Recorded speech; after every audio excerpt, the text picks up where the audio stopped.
There are places hidden from the world, not just tucked away, not merely forgotten. These places are deliberately erased from maps, whispered about only in hushed tones, if at all. Black Hollow Forest is one such place, nestled deep within the Appalachian Mountains, a dark stain on the otherwise vibrant landscape. It doesn't appear on any official survey, no trail markers guide you there, and no friendly park ranger will ever mention its name. It exists only in the nervous memories of the oldest locals, a secret they wish they could unlearn.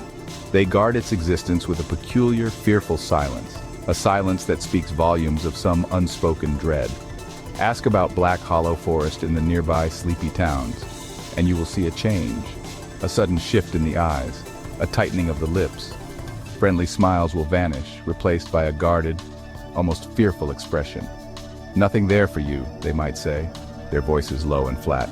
Some will shake their heads slowly, a silent warning. Others might offer a curt, best to leave some places be. Their discomfort is palpable, a heavy blanket smothering any further curiosity. It is clear they know more than they say, much more. Their unease hangs in the air, thick and chilling, a testament to the forest's dark reputation. The entrance, if you can call it that, is not welcoming.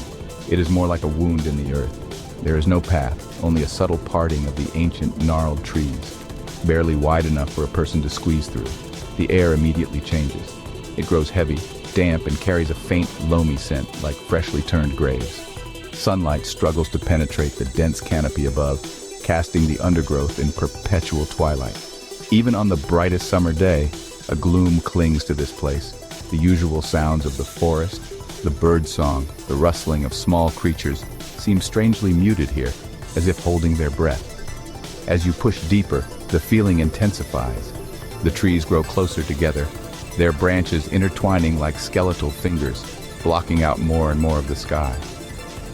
It is a slow, creeping darkness, not the darkness of night, but something older, something inherent to the woods themselves. The ground beneath your feet feels wrong, too soft in places, too hard and uneven in others, as if the earth itself is unsettled. Each step seems to require more effort than the last, a silent struggle against an unseen force that wishes to repel any intrusion into its shadowed domain. The silence becomes a presence. The journey into Black Hollow Forest is a descent, not just in elevation, though the land does slope subtly downwards, but a descent into something primal and unsettling. The trees become monstrous figures, their bark dark and deeply furrowed, like the skin of some ancient slumbering beast. Their leaves are a deep, unhealthy green, almost black in the dim light, and they hang limply, never rustling in a breeze that cannot seem to reach this far. The air grows colder, carrying a persistent chill that seeps into your bones, regardless of the season outside these oppressive boughs. It is a coldness that feels unnatural, emanating from the very soil. The silence is the most unnerving part. It is not a peaceful silence. It is a heavy, waiting silence. The kind that presses in on your ears, making you aware of your own heartbeat, your own ragged breath. Occasionally, a twig snaps underfoot, the sound unnaturally loud, echoing for a moment before being swallowed by the oppressive quiet once more. You begin to feel watched, not by animals, but by something else. Something unseen, unheard, yet palpably present in the suffocating stillness. The ground continues its strange behavior, sometimes sucking at your boots like mud, other times jarring your ankles with hidden roots and stones. Deeper still, the forest seems to hold its breath. The path, if it ever was one, has long since vanished, consumed by the encroaching wilderness. You navigate by instinct, by the subtle feeling of being drawn towards something, or perhaps by something drawing you in. The oppression grows, a physical weight on your chest, making each breath a conscious effort. The strange, loamy smell intensifies, now mingled with a faint, acrid scent, like old smoke, a hint of burning that never quite dissipates. It is the smell of forgotten tragedy, lingering in the damp air for decades. Then, through a particularly dense thicket of thorny bushes and intertwined branches, you see it. A shape, a structure, too regular to be natural. Dark stones rising from the forest floor like broken teeth. It is a ruin, a skeleton of a building long surrendered to the relentless embrace of the woods. This is the place whispered about. This is the heart of Black Hollow's darkness. St. Elora's looms before you, a mournful silhouette against the bruised twilight sky of the deep woods. Its stone walls are blackened, scarred by a fire that raged over a century ago in 1923. Windows are gaping holes like empty eye sockets staring out with a vacant, sorrowful expression. Parts of the roof have collapsed, allowing ancient trees to sprout from within its crumbling rooms, their branches reaching out like desperate limbs. Ivy clings to the remaining stonework, a green shroud attempting to pull the building back into the earth. It is a place of profound desolation, radiating an aura of deep, unhealed sorrow and a chilling sense of unease. The silence here is different. It is deeper, more profound than the silence of the surrounding forest.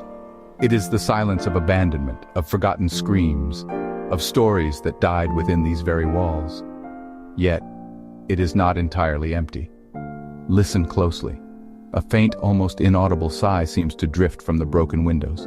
Perhaps it is just the wind caught in the jagged openings, or perhaps it is something more.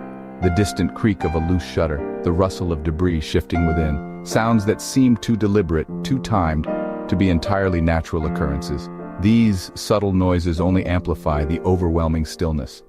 On the remaining sections of smoother stone, near what might have once been doorways or common areas, are messages, faint, desperate etchings, scratched into the cold surface with who knows what tools, by hands long turned to dust. "Help me," one pleads in jagged letters. Another, barely legible, seems to read, "They watch from the dark." A child's crude drawing of a face with wide, terrified eyes. These are the last testaments of those who were confined here, their suffering etched into the very fabric of the asylum. A chilling reminder of the human despair that soaked these grounds.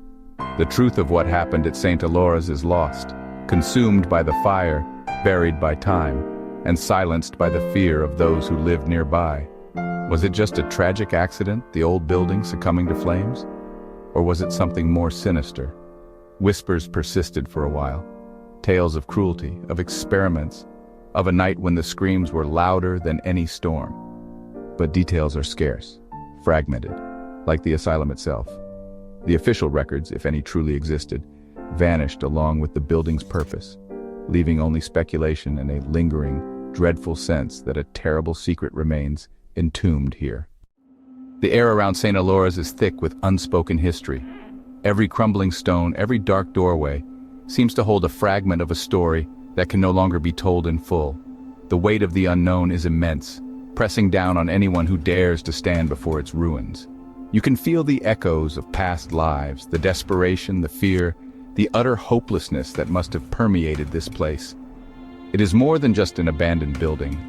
It is a monument to forgotten suffering, a place where the veil between then and now feels terrifyingly thin, almost transparent. The sorrow is a palpable entity. There's a persistent feeling that something from that terrible past never truly left, that it lingers, bound to the blackened stones and the cold, damp earth. It is not just the memory of tragedy, but an active presence, a cold spot in the heart of the forest that refuses to warm.